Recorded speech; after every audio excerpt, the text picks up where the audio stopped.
Maayong buntag mga kaingking, ngayon pa lang aking pahinga at ang aking appointment for biometric. So malayo pala ako nakahanap ng slot kaya for the go na. Sabi nila malayo daw dun pero okay lang kasi importante yung biometric. Pahirapan yung pag-appointment.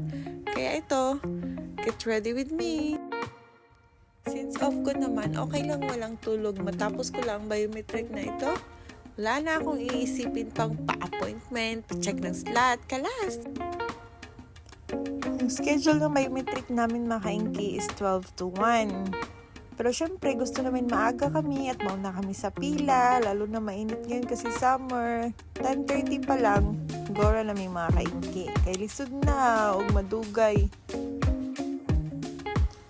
Kasama ko pala today si Koy Koy kasi same schedule kami at same off din kami kasi for the go na guys, kahit malayo. Need yun magpa-appointment. So, sakay namin sa taxi ron. Kay, inon sila mga 30 minutes going to Al Hayman. So, siguro mga 10 minutes kami dira. So, layo-layo pa dyan siya guys. But, dili man siya traffic since nasa highway raman. Walang stoplight. Dire-diretso lang biyahe. Oh, si Koy Koy nagduka. So, malapit na kami nito guys. Pagdating namin, pinakita lang namin yung appointment namin at binigyan na kami agad ng number. Ito, nakipila ako at nagsampuat ako sa loob at mabilis lang naman guys. So, ako na nga ang susunod. At ngayon, tapos na kami mag-biometric. Hindi na pala ako nag-video doon mga kaingki kasi may mga ibang lahi doon. Mga madam, syempre, bawal guys. So, ito, naghahanap pala kami ng makakainan mga kaingki. At ito, nakita namin si KFC. So, for the go kasi off naman. Kaya pwede muna tayo magtambay. At tara! It's finger looking good. Naka-order na nga si Koy Koy. At ito natin na namin. Gutom na ang mga person. At tara na! First time namin dito kumain. Kaya nag-explore kami. At ito, may second floor pala. Dito na kami kumain. Ganda ng view. Sana all.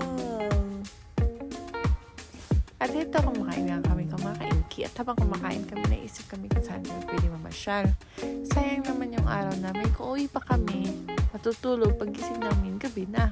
So, kung ito, kung diretso muna kami doon saan kami pupunta, at least pag uwi namin, maaga pa at diretso na yung tulog namin. So yun, napapasyahan namin, pumunta kami ng Old Suxalmia. Doon muna kami papalamig, ikot-ikot.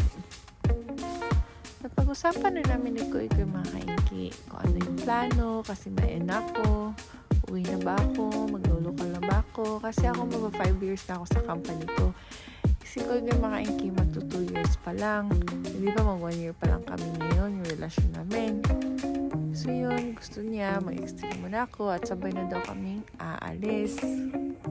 Siyempre, for the go.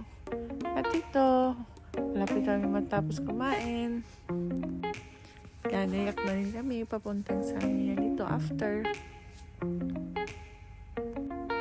Nakaka-relax yung view dito mga kaingki. Nakakaano ng bigay ng peace of mind. Patapos na kami nito at gagayak na kami pa Old Suxalmia. Kaya hanggang dito na lang mga kaingkit. Thank you and ingat po!